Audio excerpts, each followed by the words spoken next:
Bismillahirrahmanirrahim. Assalamualaikum warahmatullahi wabarakatuh. Alhamdulillahirabbil alamin wassalatu wassalamu ala asyrafil anbiya'i wal mursalin wa ala alihi wa sahbihi ajma'in amma ba'du. Baik sahabatku sekalian, marilah kita terlebih dahulu panjatkan puji dan syukur kehadirat Allah Subhanahu wa taala, yang mana di setiap detik dan harinya selalu melimpahkan rahmat kepada kita semua, sehingga kami tim Lewis Channel masih diberikan kesempatan untuk memberikan sekilas informasi tentang dakwah ziarah kubur. Kita sekarang sedang berada di kota Surabaya, tepatnya di makam Sunan Bungkul. Baik, langsung saja kita menuju makam dan cek di sekitar lokasi makam. Baik sahabatku, kita sekarang sedang berada di kota Surabaya, tepatnya di Jalan Taman Bungkul Darmo, Kecamatan Wonokromo, Kota Surabaya, Jawa Timur. Di sini terletak makam Sunan Bungkul. Langsung saja ya, kita di sini sekarang tepat jam 9 malam ya. Ini Gapura mau masuk ke makam Sunan Bungkul. Sebelum masuk ke Sunan Bungkul, di sebelah kanan kita ini juga ada makam Mbah Sayyid Kendar Pasaiban.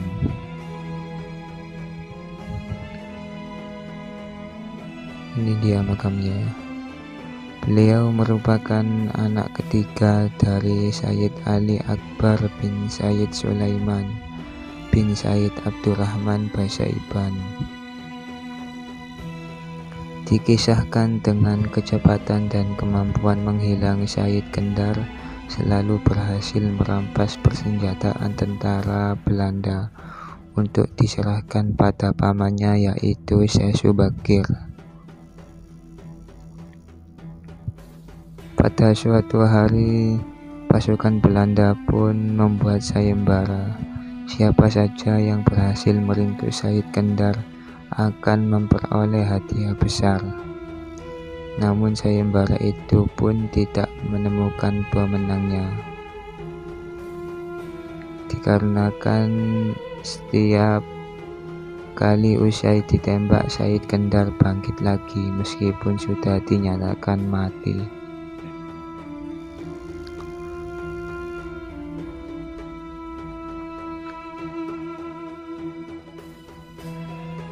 Pada suatu saat, sang ibu yang berada di Sidoarjo bersama Sayyid Ali Asgor diculik. Maksudnya yang diculik hanya sang ibu saja. Lalu Belanda membuat pengumuman, jika Sayyid Kendar tidak menyerahkan diri, ibunya akan dibunuh.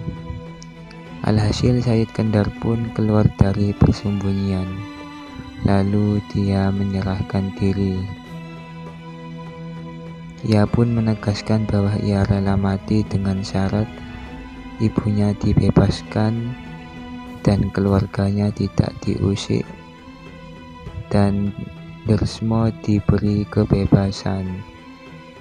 Akhirnya Sayyid Kendar ditembak dan di tubuhnya dicincang menjadi dua. Jasadnya dikuburkan di dua tempat berbeda. Namun entah kenapa dalam jangka waktu lama sang ibu tidak juga dibebaskan. Sayyid Kendar hidup lagi dan menagih janji yang belum terlunasi ke markas pasukan Belanda, dengan tidak lupa mengobrak-abrik para tentara Belanda.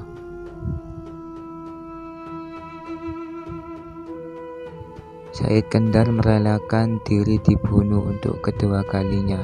Sebelum wafat, ia berpesan agar satu bagian jasadnya dimakamkan di Taman Bungkul Surabaya, dan satu bagian lainnya dikubur di tepi pantai Kuanyar, Bangkalan, Madura.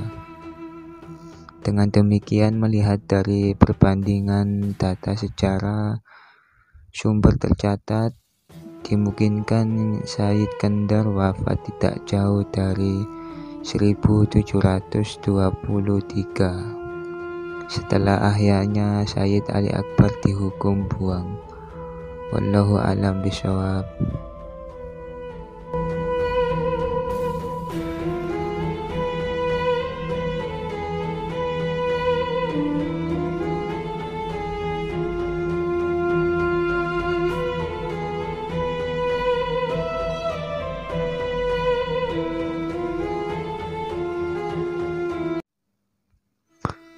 Baik, setelah dari makam Mbah Sayyid Kendar Pasaiban, kita langsung menuju makam Sunan Bungkul.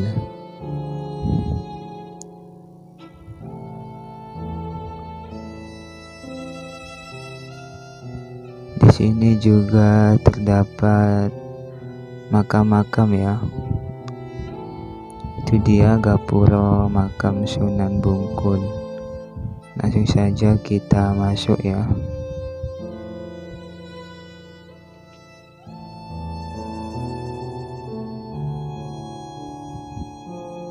Ini gapura Sunan Bungkul. Langsung kita masuk ke dalam.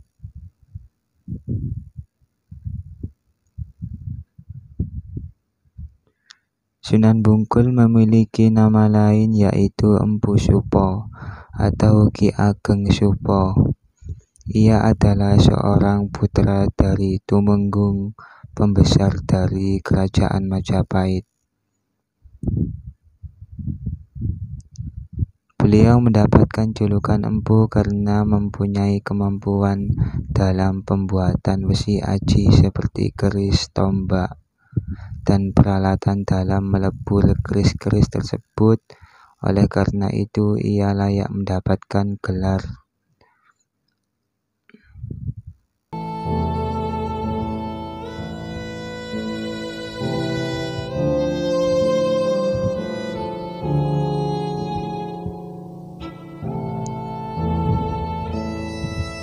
Konon beliau dulu memiliki sifat yang arogan dan suka memamerkan kesaktiannya di depan umum. Pada suatu hari dalam pengembaraannya, beliau bertemu dengan Sunan Kalijogo yang menyamar sebagai dalang yang memperkenalkan diri dengan nama Ki Dalang Kumendung. Ki Supo sesumbar dalam kehebatannya membuat keris dan akhirnya diminta oleh Ki Dalang untuk membuat sebilah keris. Ki Supo dengan kehebatannya memandang sinis tawaran dari Ki Dalang atau Sunan Kalijaga. Empu Supo memulai memijat-mijat keris tersebut seperti biasanya, namun Ki Supo tidak berhasil. Ketidakmampuannya untuk membuat keris tersebut membuat Ki Supo menyadari bahwa beliau telah berhadapan dengan orang yang tidak sembarangan dan memiliki kesaktian yang lebih tinggi darinya. Beliau kemudian berguru kepada Sunan Kalijaga dan memeluk Islam. Lalu beliau mengubah namanya menjadi Syekh Mahmudin. Ketika berguru ternyata terbukti bahwa ia adalah murid yang soleh. Kemudian ia dinikahkan dengan adik Sunan Kalijaga, Dewi Rasuwulan. Sunan Bungkul juga memiliki hubungan yang erat dengan Sunan Ampel, karena Sunan Ampel menikahi putri Sunan Bungkul. Berkat hubungan baik tersebut, proses islamisasi yang dilakukan oleh Sunan Ampel ini berhasil berkat bantuan dari mertuanya tersebut. Selain memiliki hubungan dengan Sunan Ampel, ia juga merupakan mertua Sunan Giri. Seperti apapun kisah yang diterima masyarakat tentang Sunan Bungkul, yang jelas kini makam Sunan Bungkul menjadi salah satu bangunan cagar budaya yang dilindungi pemerintah kota Surabaya. Wallahu a'lam bishawab.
Sahabatku, itu tadi perjalanan kami di makam Sunan Bungkul.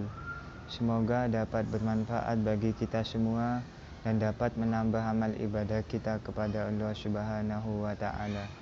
Kurang lebihnya mohon dimaafkan bila ada salah tutur kata atau tindakan kami yang kurang sopan, karena manusia tempatnya salah dan dosa. Kesempurnaan hanya milik Tuhan yang Maha Pengasih. Dukung terus kegiatan kami dengan cara subscribe dan tekan tombol lonceng agar tidak ketinggalan notifikasi pada video kami yang akan datang. Sesungguhnya dukungan sahabat sekalian yang membuat kami semangat meliput kegiatan tentang ziarah kubur. Akhirul kalam, subhanakallahumma wa bihamdika asyhadu an la ilaha illa anta astaghfiruka wa atubu ilaik. Wassallallahu ala sayyidina Muhammad wa ala ali sayyidina Muhammad. Alhamdulillahi rabbil alamin. Assalamualaikum warahmatullahi wabarakatuh.